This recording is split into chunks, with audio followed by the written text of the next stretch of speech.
What's going on, everybody? Welcome back to the return episode of 4th and 25. How you guys doing? I hope you're having a wonderful Saturday. Hope you have a wonderful Father's Day weekend. I've been out for a while. We had a little bit of a situation. I didn't know if this show had been removed or something had been going on, but luckily I'm still here and I'm back. So here we are.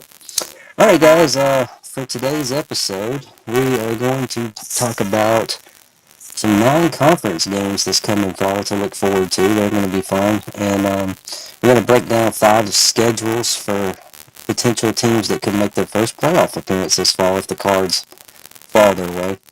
And at the end of the show, we're going to talk about my top 5 pro wrestlers, and we'll close with talking a little about Father's Day. So, thank you guys for coming in. Alright, so, first things first, let's talk about non-conference games to watch this fall. So, of course, the big ones, and then there's a few that I've made special note of. So, let's just get going. Week 1, Thursday, August 28th, we've actually got, I made note of 4 games that could be very interesting. We've got a G5 clash. We've got Boise State headed to Tampa. They're going to play South Florida. That should be good. South Florida's gotten a lot better. We'll see what Boise's like in the post-Ashton Jenny era. Couple of first teams with new coaches. Jacksonville State goes to Orlando to play UCF. That could be a very interesting game in Orlando. Scott Frost is back at UCF. That should be exciting. East Carolina and NC State. If you saw the Military Bowl last year, this was a very vicious game between these two regional foes. Let's hope there's no fights this time, but that should be a fun one. And then, also, I made note, this game is in Kansas City that Thursday night. We've got Nebraska playing Cincinnati. Now, Cincinnati's down right now, but there's signs, but Scott Satterfield, coach, could be on the hot seat if they don't get things turned around there at Cincinnati really, really quick. But Nebraska finally got a little momentum as they closed last year with a bowl win and good little QB and Dylan Raiola. That could be an interesting game, but we'll see what happens. Okay, so the next night on the 29th, on that Friday night of August, we've got 2 really, really good games right here, and then I made note of one more. Auburn goes to Baylor. Random matchup that I did not know was coming. So we have Auburn going to Baylor. Baylor, something could contend for the Big 12 title. Who knows what Auburn's going to be like. With Jackson Arnold at QB, he's got a good receiver room. We'll see if Auburn finally takes a step forward this year under Hugh Freeze. Georgia Tech at Colorado. 1990 National Championship settlement. 35 years later. But Georgia Tech at Colorado. We'll see what Brent Key's like going against Coach Prime and the Buffs. That's going to be interesting. I think that could be a fun game. But Colorado, of course, in the post-Travis Hunter, Shadur Sanders era. So does Colorado have that quarterback situation now? We'll see what the Buffs look like. One other G5 game I made note of this night. This may not move the needle for a lot of you, but UNLV goes to Sam Houston. Sam Houston had a really good team last year. I think they won 9 games.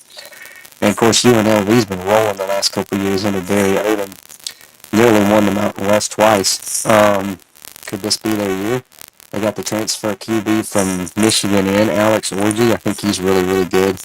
But we'll see what UNLV is like. So, anyway, that's a good Friday night. You got Auburn and Baylor. You got Georgia Tech, Colorado, UNLV, Sam Houston.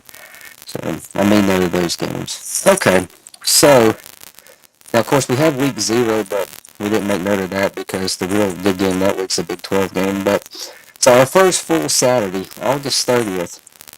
If you're a couch potato, this be a good day to be one because there are a lot of good games, big-time games. So, early that day, we got Syracuse and Tennessee. They're going to be meeting in Atlanta. Obviously, Tennessee now, and the Nico situation behind them. We'll see what they're like. I think Joey Aguilar is going to be the QB, the App State transfer, who ironically was at UCLA, and then he went to Tennessee. So, but yeah, Syracuse, Tennessee, and Atlanta to start the day. Syracuse had a great year last year, but we'll see what this year's like for them because they got a way more brutal schedule. Obviously, also, why is this game at 11 a.m.? I have no idea. But the Fox noon game might be the biggest game of the day. Texas and Ohio State rematch, of course, last year of the playoff semi at the Cotton Bowl. This is two of the premier brands, two of the best teams in the sport, expected to be two of the best teams again in Columbus, and also Lee Corso's final college game day will be there. That should be an excellent matchup. Who knows what's going to come out of that? I may note that these next two, these aren't going to be big games as far as to a lot of people, but you look for those games. Could the G5 beat a Power 4 school? And these next two I may note of because these are very possible. You got Northwestern at Tulane. Tulane's going to be pretty good. No rolling under John Summerall. And then Toledo's at Kentucky. Toledo, Jason Candle's been here a while. Really good program. They've beaten Power 4 schools before. Who knows what Kentucky's going to be like. A little later in the afternoon, Alabama at Florida State. I know Florida State was horrible last year, but can they get any worse? We'll see how Bama does in Tallahassee. I think that's going to be a very, very interesting ball game. Coastal Carolina at Virginia. Another chance for a G5 school to beat a Power 4 school. Like you said, I got a lot of static. Let's see. Supposedly I got a lot of static. I don't know what's going on there. Excuse me. Let's see. Okay. Sorry guys, I heard a thing that said I had a lot of static. Sorry about that. Don't know why I got a lot of static. Hopefully it'll play itself out here in a minute. Coastal Carolina, Virginia. Another chance for a G5 school to knock off a Power 4 school, because I don't know what Virginia's going to be like. Coastal's going to be pretty good, from what I've gathered. The other huge game, LSU at Clemson that night. The Battle of Tigers, the Battle of Death Valleys. Who is going to prevail? LSU wins this game. I think they escalate up the ranks as far as playoff contenders. That's gonna be a great game at Clemson. I made note of this one, Cal at Oregon State. That's always a fun series, even whenever Pac-12 throws. And then finally, the nightcap, you got Utah visiting UCLA. Could be a good game, but we'll see. Who knows what those teams are going to be like. Utah uncharacteristically bad last year. So, busy day that day. Going to be a lot of good games. I'll run through them one more time because I think we've seen a few people jump in. That day we got Syracuse, Tennessee, Texas, Ohio State, obviously huge game. Northwestern, Tulane, Toledo, Kentucky, Bama, Florida State, Coastal Carolina, Virginia, LSU, Clemson, Cal, Oregon State, Utah, and UCLA. So big slate for the first full Saturday of the season. Also, Sunday, August 31st. Sorry about that. Alright, obviously, and then first week of the season, we have Sunday games. Who doesn't like that? We've got two of them on August 31st. We've got Virginia Tech, South Carolina, getting it on in Atlanta. Cannot wait to see that one. I don't know why I'm super excited for that game. And then, who doesn't like Notre Dame and Miami to close out the night? That's going to be fun down in South Beach. See what the Carson Beck era brings to Miami. And can Marcus Freeman take Notre Dame to another step? This guy took him to the national championship game last year. So, that should be fun. Okay. And then Labor Day. I know this game probably ain't going to move the needle for a lot of people, but I did make note of this. Labor Day night, we got TCU and North Carolina, excuse me. The Bill Belichick era gets rolling in Chapel Hill. Are they going to be any good? I don't know. TCU, I think, is going to be pretty good. But we'll see what the start of the Bill Belichick era is like. Okay, so that's week one. Week 2, I may notice some more games. That Friday, the 5th of September, Louisville's got James Madison coming in there. If you've seen James Madison play, they can play with the big boys. Now, Louisville, I think, is going to be really good, but James Madison, I think, can be good, too. So, an interesting little Friday night game there, just to make note of. Okay. September 6th, we've got Baylor going to SMU. We got a Big 12 and ACC contender showdown. Interesting here, Illinois at Duke. I know that don't sound exciting. Remember, Illinois closed the season really good last year. I think they won 9 games. Duke won 9. So, two teams with high expectations. A lot of returning production. And in Duke's case, a really good multi-million dollar transfer quarterback. Iowa goes to Iowa State. Who does not like the Cyhawk Trophy? If you like rivalry games, Iowa State is up there. Great in-state battle. Seems like they always have a close game most of the time. Okay, and the old school fan in me is excited about this one. Kansas at Missouri. The border war is back. It's been gone for a while since when Missouri left the Big 12 to go to the SEC. Looking forward to seeing Kansas and Missouri finally play again. This used to be at the end of the year every year. It was a great rivalry. Army at Kansas State. That's going to be a sneaky good game. We'll see how K-State does against that triple option attack of Army's. Army's not afraid to play with the big boys, so looking forward to seeing them go to Manhattan. Vanderbilt at Virginia Tech. If you remember this game last year, week 1, was a really close game, and the Commodores prevailed. Can they handle Lane Stadium? Quite possible. Let's see. Arizona State at Mississippi State that night. Had a good game in Tucson last year. Now there's no Cam Scatterboo. Let's see what year 2 for Jeff Nebby and the Dogs brings. This is a non-conference game. They are both in the same conference, but it's a non-con series. Virginia and NC State. UCLA at UNLV. Another chance for a G5 school to knock off a Power 4 school, let alone a Power 2 school. UCLA better be very careful going to Vegas. And the biggest game that day, I don't think is a no-brainer. Or, I don't think it's a no-brainer. Michigan at Oklahoma. Talk about a showdown of blue bloods. Does the freshman QB for Michigan take over? Is he the guy by this point? What does Oklahoma look like? This is going to be a good one. I cannot wait to see Michigan and Oklahoma. Okay. So, week 3, Friday, September 12th. This is a non-con series, even though they're in the same league, but this is the second game of their deal.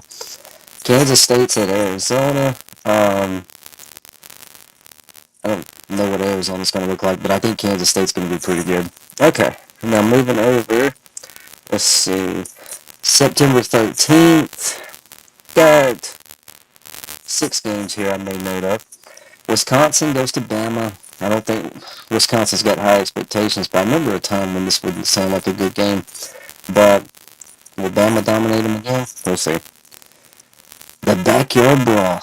Pitt and West Virginia. They battle again. I love this rivalry. I'm so glad they've been playing it again. I've missed it for so long. Glad it's back.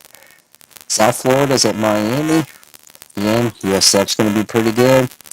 Does Miami look past them? Just saying. East Carolina, Coastal Carolina, good little G5 clash. Minnesota at Cal, that could be a good little Power 4 matchup. And then finally, the biggest game that day, I think, Texas A&M at Notre Dame. They had it last year at Kyle Field. Notre Dame prevailed. Can A&M pay them back, or will Notre Dame continue their rise? But that should be a good one. So that's week 3. Wisconsin, Bama, Pitt, West Virginia, USF, Miami, East Carolina, Coastal Carolina, Minnesota, Cal, and Texas A&M and Notre Dame. So, not as loaded as the first 2 Saturdays we've already discussed, but still some good games. Okay, so, moving over, here's a few games I made note of for September 20th. Very, very sneaky good G6 matchup. James Madison goes to Liberty. That should be fun. Arkansas goes to Memphis. I could very see Arkansas losing this game because I think Memphis is going to be fairly good, pretty good. Arkansas's over and under win total, I think, is 5.5. Expectations are not high right now from what I've gathered in Fayetteville. Uh, Bill Belichick takes North Carolina to UCF that weekend too, against Scott Frost and the Knights. Can they handle the bounce house? We'll see. Um, this is going to sound laughable, but I made note of this game. Georgia State's at Vandy. Georgia State beat Vandy last year in Atlanta, for those who don't remember. You know Vanderbilt's got that game circled. SMU's at TCU, the Battle of the Iron Skillet. Great rivalry. It's a great in-state rivalry. I'm glad they still get to play it. Hopefully it doesn't go away. And also this day, two rivalries. Well, one of them's pretty one-sided, but we're still going to make note of this because we love this rivalry. Oregon State, Oregon, and then, of course, the Apple Cup, Washington and Washington State. Wazoo won this game last year, but I think Washington's going to be a lot better this year. So, some good games that day. Okay. September 27th, I made note of these two games. This is a G6 showdown I've been hoping we would get, and I'm glad we're finally getting it. We'll see what the teams are like. But App State goes to Boise on the blue turf. That should be fun. And Notre Dame's at Arkansas. Like I say, Arkansas, I don't think the expectations are super high. I mean, like I say, their over and under win total was 5.5 games. But you never know. Fayetteville can be a tricky place. Now, Boise State at Notre Dame, October 4th. Keep an eye on that one. USC Notre Dame, the 18th of October. And then, of course, I made note real quick of 4 games that are in November. Y'all probably know these, but Black Friday, you've got Georgia at Georgia Tech. Who remembers last year? What was it? 9 overtimes between those two? It was a hellaciously awesome game. And then the next day, you've got Florida State, Florida, Kentucky, Louisville, and, of course, Clemson and South Carolina. Great in-state rivalry, one of the best in the sport. So, but yeah, that is a rundown of all of the 9 conference games to watch this fall that I made note of. And I see we got a few more eyeballs, so I'm just going to kind of back up real quick and just for y'all's sake. Yeah, I mean, we got Texas, Ohio State week 1, Clemson, LSU week 1, Bama, Florida State. The night before that on the 29th, the Auburn-Baylor game I think is going to be good. Georgia Tech, Colorado. Like I say, A&M and Notre Dame on the 13th. And it should be fun. But yeah, that is a kind of a quick rundown of all the non-conference games that we've got to look forward to.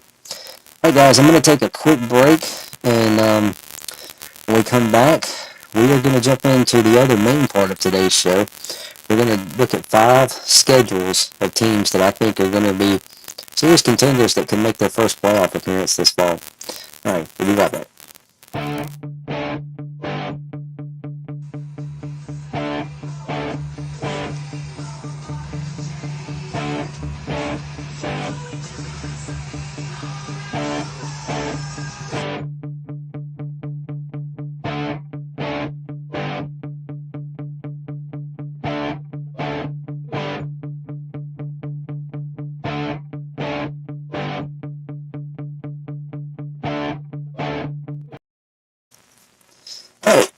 Alright guys, welcome back. Had to take a quick breather there. Alright, so now into the second part of today's show. We're going to look at 5 schedules for teams that I think are going to be contenders who could have really good seasons. Whether it's a playoff appearance, maybe a playoff win, maybe just a good season, a good bowl trip, who knows. Alright, so what I did, and we're going to do this again next week, but for this series, I'm going to do one team from each of the Power 4 leagues, and we're going to do one from the G5. So we're going to start with the G5. We're going to take a look at Navy. Here we go. Alright, Blake Horvath is back at QB. There are some really good weapons around him. I think the defense can be solid too. So let's take a look at Navy's schedule. So you open non-con with BMI, then you jump right into conference play. You've got UAB, you've got the first road trip to Tulsa, and then Rice in the first month. with the trajectory of how UAB and Rice and Tulsa have looked, there's no reason they should not start 4-0. This should be a 4-0 start right there in the first month of the season. Okay. So then you play Air Force, one of your rivalry games, obviously, on the 4th. And then you go to Temple. Then you've got Florida Atlantic at North Texas, who's really transitioned to the American pretty good to their credit. Excuse me. November 8th, of course, the game at Notre Dame. You got USF on the 15th of November. That is a huge game, really good game. And then you close with at Memphis. That game, it does say 11/27 or 28. That game is already set. It will be Thanksgiving night. And I believe that's the 27th. Let me check. Yeah, that's 27th. So they'll play Memphis on Thanksgiving. And then you got potentially the conference title game. And then, of course, you play rivalry game with Army. So, I look at this schedule. Air Force might be in North Texas are the two tough games that jump out to me that first 2 months of the season. I think Navy, after the 4-0 start, I think they could be 7-1 before they go to Notre Dame. There is a good chance you could be 7-2 before you play them very two tough games at the end. There's a path to 9 wins. I'm saying before the conference title game. But then you got Army at the end of the season. We'll see what Army's like, obviously. They're still going to be well down. Their quarterback's gone. I think they lost one of their best defensive players to Georgia in the portal. So, I think Navy's got a really good opportunity here to get to 10 wins. And then, who knows? You win the American and you're the highest-ranked G5 team. It could be right there in that playoff discussion. But the first 8 weeks are first 8 games, this is very possibly a good setup for Navy. So we'll keep an eye on the midshipmen. This is a team, of course, I'm not making predictions yet. It's freaking June. But this is a G5 team, in my opinion, to watch out for. Alright. So, next up, let's jump into the Power 4 scores, shall we? We're going to start in the ACC with a team that returns a lot of production, including a really good QB, who took Georgia to the limit. And I think this team is a sleeper in the ACC, and I think they could give Clemson a run for their money. And I'm talking about Georgia Tech. Alright, so here's what Georgia Tech's got. We just talked about that opener at Colorado. This is a good time to get Colorado. New QB, Travis Hunter's gone.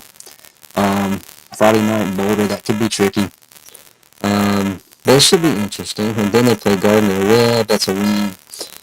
Obviously, the game with Clemson, that is going to be, and I think that's a home game. Yeah, that's a home game. In Atlanta, that could be a very good environment. You got Temple. Let's just realize the ACC opener is Clemson. Anyway, Temple, you're at Wake. You got Virginia Tech coming in. Who knows what they're going to be like. That trip to Duke's going to be tough. You got Syracuse, who seems to be on the right trajectory, coming in. Road trips to NC State and BC, who knows. Hit at home, and then, of course, the rivalry game with Georgia. I think they're playing that game at the Falcons Stadium this year, if I'm not mistaken. Okay, so say you beat Colorado and Gardner-Webb. Clemson is obviously going to be the tough one, but I like that it's at home. Who knows? But looking at this schedule, and I don't have super high expectations on Virginia Tech just yet, but I see a 5-1 start very, very possible. If you can start 5-1 and your only loss is to Clemson, it's a pretty good start. Like I say, that trip to Duke's going to be tough. Syracuse is in a little bit of a rebuild, so I don't know. Let's say you could be 6-2. Let's see. I don't think they're going to... The back-to-back road trips to NC State and BC concern me a little bit. I think they can beat Pitt, and then, of course, Georgia. Who knows where Georgia will be by then. They could be rolling. But there's a chance here to a 9 or 10 win season if things fall their way and you don't get crippled with injuries. But I like this schedule for Georgia Tech. Keep an eye on the Ramblin' Wreck. I think they're going to take a big step this year. Maybe it's 8-9 wins. But keep an eye on Georgia Tech. I think that's a team in the ACC. Along with another one we'll talk about next week, which is Louisville. But we'll keep an eye on Georgia Tech as well. Okay, so let's move to the Big 12. The $40 million portal roster, as they call themselves. The Red Raiders of Texas Tech. This is going to be a team with super high expectations. People are expecting that money to pay off. Trust me, as an Ole Miss fan, I had to deal with this last year, and we didn't make the playoff, and we spent a lot of money in the portal. So, here's what Texas Tech has. The non-con schedule, yeah, ain't much to look at besides Oregon State, possibly. You got Pine Bluff, Kent State, and then Oregon State. Oregon State, they should win that game. So you're 3-0 in non-con. Let's look at the Big 12 schedule. This is where it gets into the meat of the matter. You open up at Utah. Now, Utah obviously had an uncharacteristically bad season last year under Kyle Whittingham. I don't expect them to be bad again. You're at Houston. Houston improved as the season went on. That's TCU. Then you got Kansas. Who knows what they're going to be like? Can they get back to respectability? They could be a good one. At Arizona State, a lot of people are going to, of course, look at that. That is the biggest game on this schedule. October 18th, Texas Tech and Arizona State. You're looking at probably the two favorites in the Big 12. If I had to guess right now, that is going to, maybe it could be the conference title game preview. Who knows? After that, you got Oklahoma State at Kansas State. That's never an easy one at Manhattan at the Little Apple. That'll be a good game November 1st. You got BYU November 8th. They're going to be in the thick of this. You got UCF on the 15th. Your second bye week, and then you close at West Virginia. Who knows where Rich Rod will have the Mountaineers going by that time. That could be an interesting game, too, that Texas Tech better not overlook. But I'm going to tell you what, though. I think this schedule sets up very nice for them to be 6-0 when they go to Arizona State. I'm not saying they are right now. Like I said, it's on June. But 6-0 is very possible going into Tempe. As a matter of fact, 7-1 is very possible before you go into that final month with those very tricky games. But this is going to be a team to keep an eye on. That conference schedule, though, could bite you or it could not. I like this slate, though, for the Red Raiders. I really, really do. We'll keep an eye on Texas Tech and see if that money pays off. Okay, so next up, we're going to look at the Big Ten. A team that finished strong last year. I think they won 10 games. I know they won their bowl game. Their coach at the Citrus Bowl, their coach tried to fight Shane Beamer. So, or Shane Beamer tried to fight him more likely, but it was still crazy. All right, let's look at the Big Ten team that I've got for today. Illinois. This team returns Luke Altmaier, the former Ole Miss QB, and a lot of key pieces. This is a team to keep an eye on. You open with Western Illinois. Then I just talked about this game a little bit ago. You got a very tricky non-con game. Uh-oh. There's static. I don't know how I'm getting so much static. Got a static problem. Okay. Guys, I don't know about the static. I'm going to have to figure that part out, I guess. Alright. Well, shoot. Apologies for the static, guys. I'll have to work on that. I'll try to knock this out. Alright, so they open with Western Illinois at Duke. You've got Western Michigan. Then you start Big Ten play at Indiana. We all know how good of a story they were last season.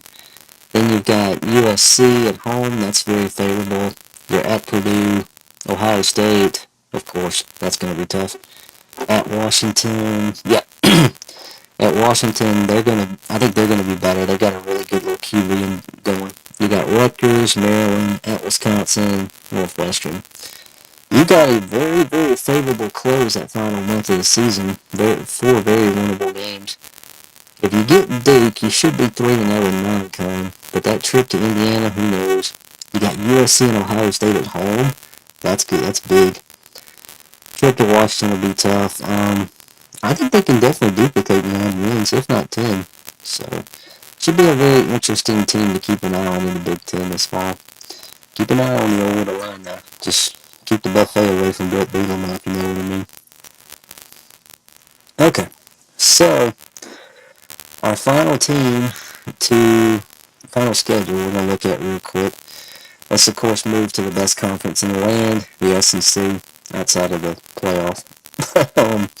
Because I know the Big Ten's won the last 2 national titles. Okay, our last schedule. Let's take a look at the Southeastern Conference, and one school in particular. Let's look at South Carolina's schedule, shall we? And I can't see the bottom dates for some reason for those last 4, but anyway. You've got Virginia Tech and Atlanta. We just talked about that. This should be a very, very good game. I'm going to be excited for that. But I think they should win that game. You got South Carolina State to win. Vandy. We'll see what Vandy looks like after their breakthrough season last year when they won 7. I know Diego Pavilla's back for like his 15th season. And Vandy, I think it's going to be still in the mix. We'll see how they look. You got to go to Missouri. You got Kentucky at home. The trip to LSU, good luck with that. Because y'all were robbed of that game last year. You should have beat them last year. But then you got Oklahoma and Bama coming to town in back-to-back weeks. That's going to be brutal. You got road trips to Oxford and College Station. Those are going to be tough. Then you close with a potentially really good Coastal Carolina team.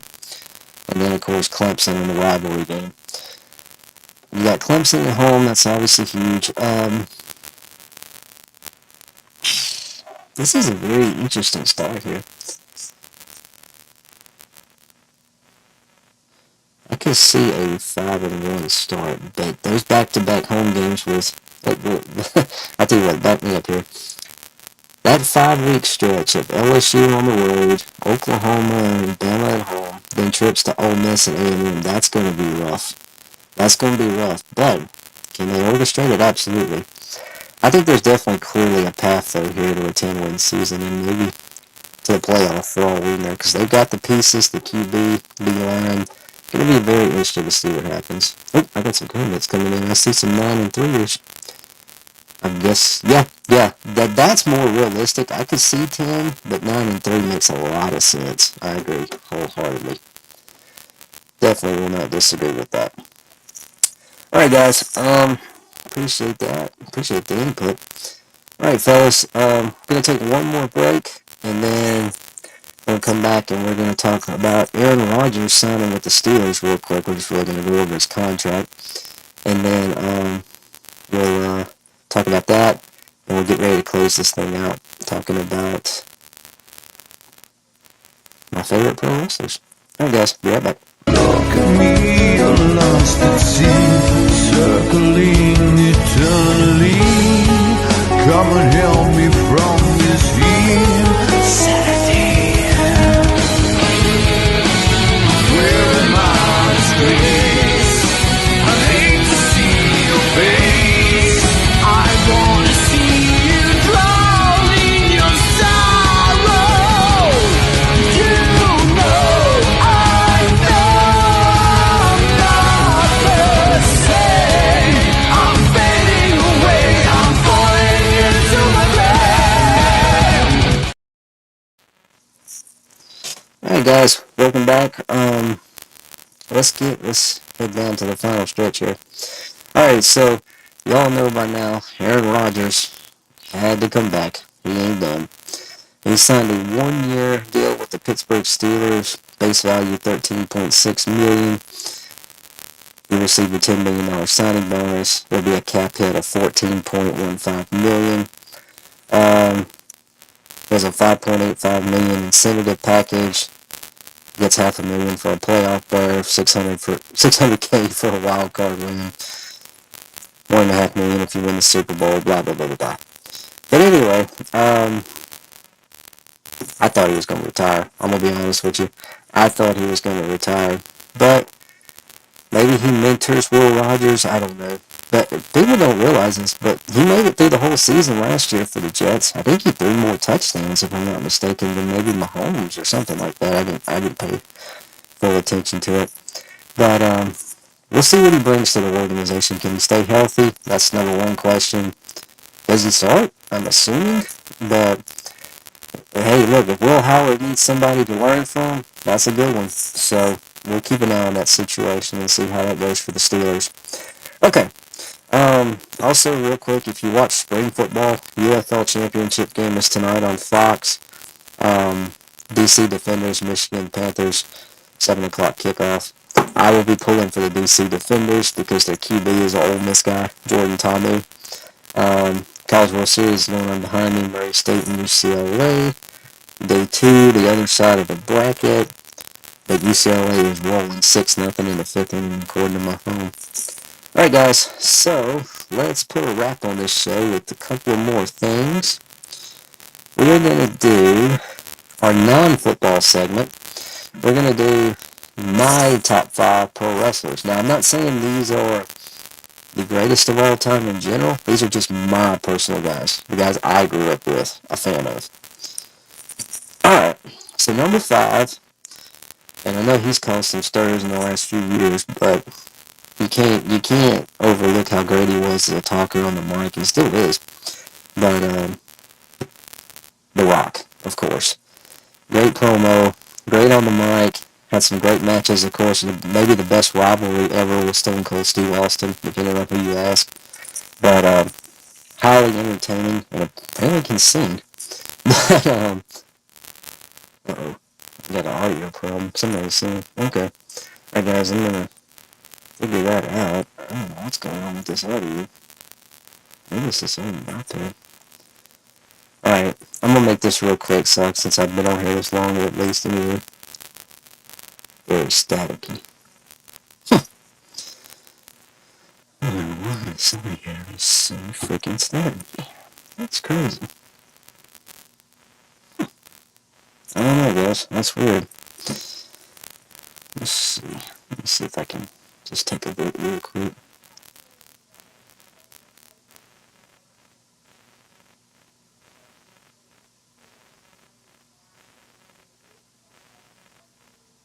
Audio's terrible. Huh. Well,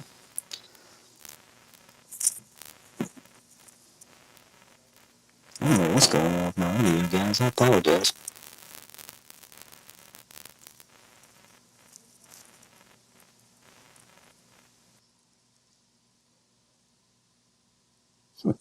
Oh well.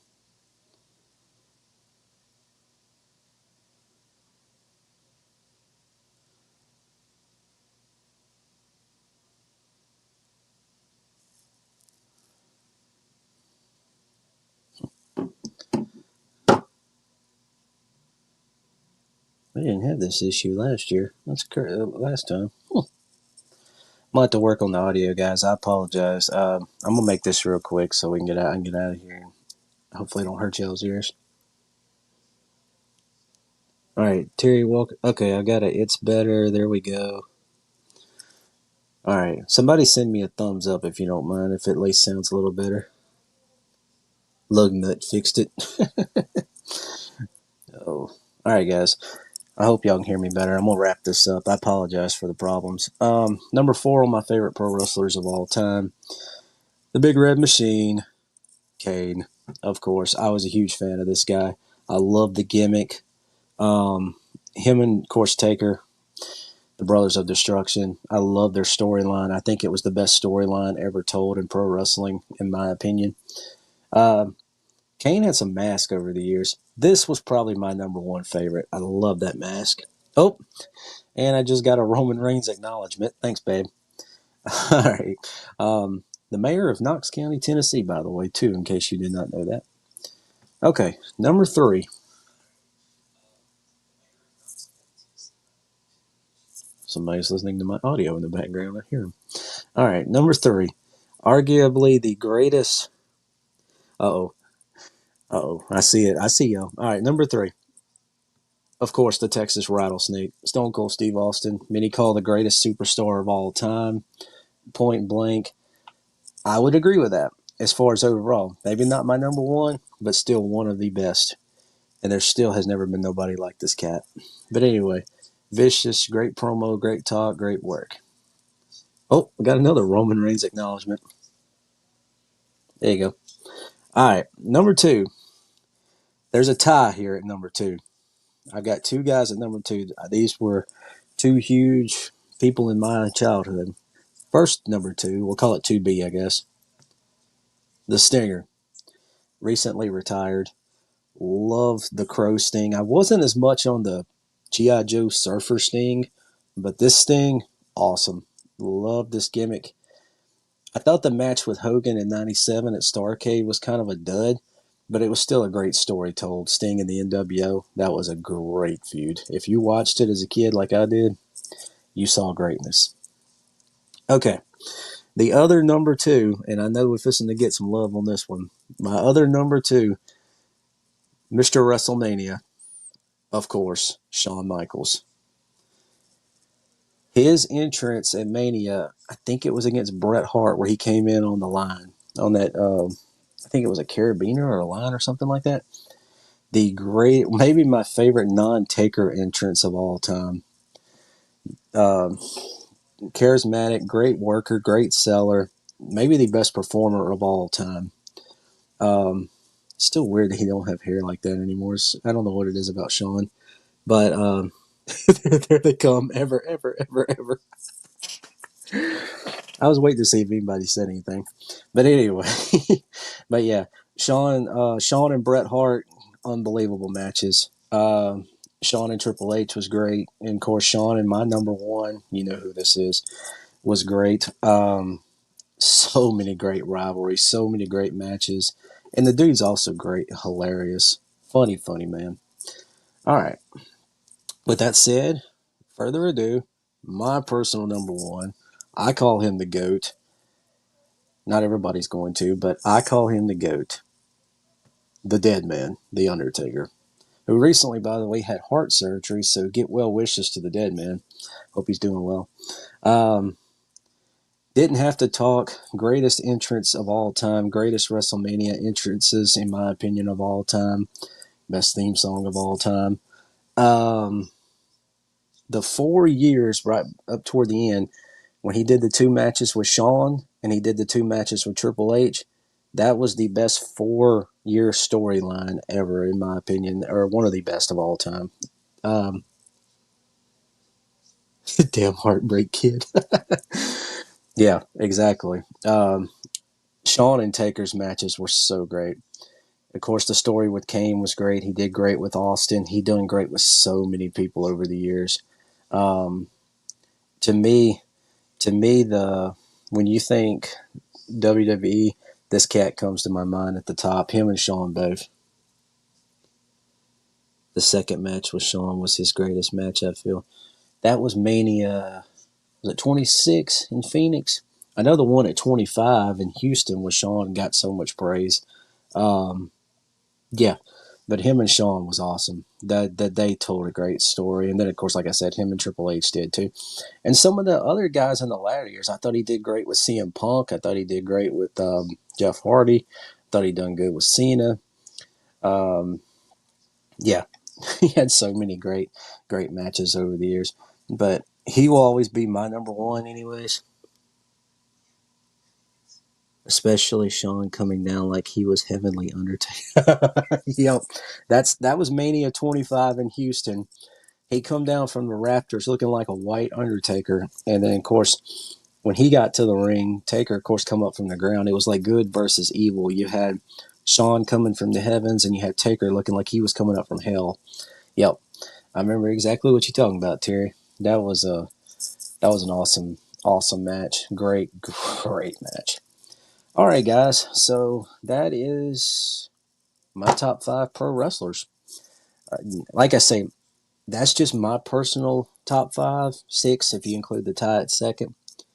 There's Babe. Stone Cold was my favorite. Oh yeah, of course, one of the goats.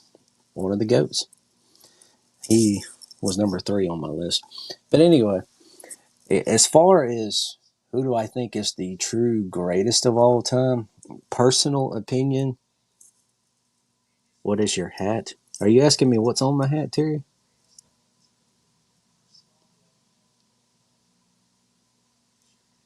I'll get Terry a second. I was thinking if he was asking Terry, are you asking who's this on my hat, or is there something on there I need to knock off? Get Terry a second and see. Oh, which school is it? I'm sorry. Ole Miss, University of Mississippi. Ole Miss. Yeah, this is an Ole Miss household. Yeah, we're rebels. Thanks, babe. All right, so that's my top wrestlers. Like I say, that's just my opinion. Now, as far as just legitimately who I think's the goats, probably a little bit of a different list because obviously Ric Flair would be up there. All right, guys. Thank y'all. Just remember, it's Father's Day weekend. It's a Terry Walker got you. Go UCLA. They putting it on Murray State right now. That's for sure, man. But anyway, it is Father's Day weekend, guys. I hope you, if you're still able to see your dad and spend some time with him, please do. It's obviously a tough weekend for others. I'm still blessed to have mine. Um, Enjoy it with them. Me and my dad been to so many sporting events, whether it was Saints games, especially Ole Miss games, baseball, basketball, and of course, most of all, football. And that's kind of been our main thing. Of course, we fish some too now together. But enjoy your time with your dads while you still got it, because it's good. Enjoy it while you still got it. All right, guys. Finally, I'm going to close like I used to do on this show. I'm going to close with a Bible verse, and then I'm going to get out of here. Proverbs 29:25. The fear of man bringeth a snare, but whoso putteth his trust in the Lord shall be safe. Put your trust in him, and you shall be safe. All right, guys. Appreciate y'all watching and checking me out. Next week, we'll do 5 more schedules. And we're also going to start talking about some conference games to keep an eye on this fall. We'll probably do the G5 leagues next week. So I miss going to hockey games with my dad. We live further apart, but I'm hoping to catch some games in Dallas. Oh, okay. Hopefully you can, man. Absolutely. All right, guys. But next week I will do 5 more schedules, and we're going to talk about some G5 games to watch in the conferences this fall. We'll do the G5 leagues next week. If you like G5 football, check me out. All right, guys. I appreciate y'all. Thank y'all so much for watching. May you have a wonderful day. Take care of yourselves, and God bless.